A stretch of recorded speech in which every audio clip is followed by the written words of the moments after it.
મારું નામ કંડોરિયા દેવાંગ જગમાલભાઈ. અમારી હોટલનું નામ છે રંગીલા હોટલ.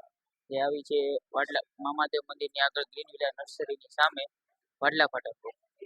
ભનુભાઈ કાળાભાઈ વડોદરા. બધી વેરાયટી પંજાબી, ગુજરાતી, ચાઇનીઝ, પાવભાજી, ગાંઠિયા, ભજીયા. કેટલા સમયથી કરો છો?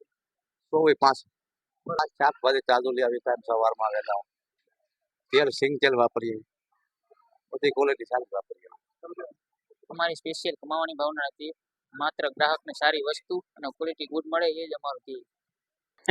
આજ રોજ અમે જુનાગઢના પાદરમાં આવેલ રંગીલા રેસ્ટોરન્ટની મુલાકાત લીધી મિત્ર મંડળ સાથે અને અહીં ભોજનનો આસ્વાદ માણ્યો. બહુ સારું જમવાનું મળે છે. દરેક પ્રકારનું ગુજરાતી, પંજાબી, ચાઇનીઝ, પાઉંભાજી, ભજીયા, ગાંઠિયા અને ખાસ કરીને અહીંનો વઘારેલો રોટલો, આપણો દેશી કાઠિયાવાડી વઘારેલો રોટલો બહુ ફેમસ છે. તો સૌ મુલાકાત લઈએ એવો આગ્રહ છે. જુનાગઢથી તદ્દન નજીક વંશી રોડ ઉપર રંગીલા રેસ્ટોરન્ટ. ત્યાં દેશી ખાણું કહીએ તો ગુજરાતી, પંજાબી, ચાઇનીઝ, ગાંઠિયા, ભજીયા, પાઉંભાજી, સ્પેશિયલ ગીરનો વઘારે રોટલો વગેરે આ દેશી ભોજન માટે અમે આજે બધા આવ્યા મિત્ર મંડળ સાથે. ખૂબ સ્વાદ માણ્યો અને ખૂબ દેશી ભોજન અને દેશી ઘીમાં બનાવેલા લાડુ આજે બનાવ્યા હતા. ખૂબ સ્વાદ મળ્યો એ બદલ ખૂબ સારું છે. આજ રોજ મધુરમમાં રંગીલા રેસ્ટોરન્ટ ખાતે ખાસ કરીને આગ્રહ હતો ભનુભાઈ વડોદરા માણેકવાડા વાળા, જેની હમણાં જ આ રેસ્ટોરન્ટ ચાલુ કર્યું. ત્યાં બધા મિત્રો સાથે અમે આજે મુલાકાત લીધી અને કાઠિયાવાડી ભોજનનો અમે રસાસ્વાદ માણ્યો. ખૂબ મજા આવી અને ખાસ કરીને આપણા જે ઓરિજિનલ સ્વાદ છે એ અહીંયા અમને મળ્યો. એ બદલ ભનુભાઈ નો ખૂબ ખૂબ આભાર. આજ રોજ અમે બધા મિત્ર મંડળ સાથે ભનુભાઈ વડોદરા માણેકવાડાની જે અત્યારે હોટલ સ્ટાર્ટ કરી છે રંગીલા, એનું આમંત્રણને માન આપી અને આજ રોજ અમે મિત્ર મંડળ સાથે અહીંયા જમવા માટે પધારેલા.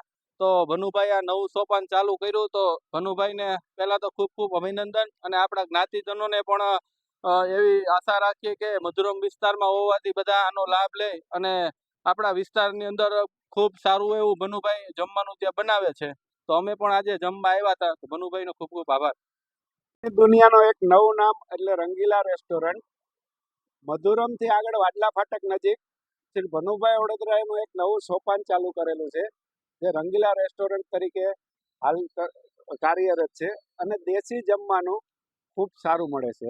એમાંય ખાસ એના લાડવા, ગુજરાતી થાળી, પંજાબી, ભજીયા, ગાંઠિયા બહુ મસ્ત સરસ મજાના આઈટમ હોય છે. તો હું જુનાગઢની જનતાને એક આગ્રહભર્યું કહું છું કે એક વખત આ રંગીલા રેસ્ટોરન્ટની મુલાકાત લેવી બહુ જરૂરી છે. વેજાભાઈ વડોદરા.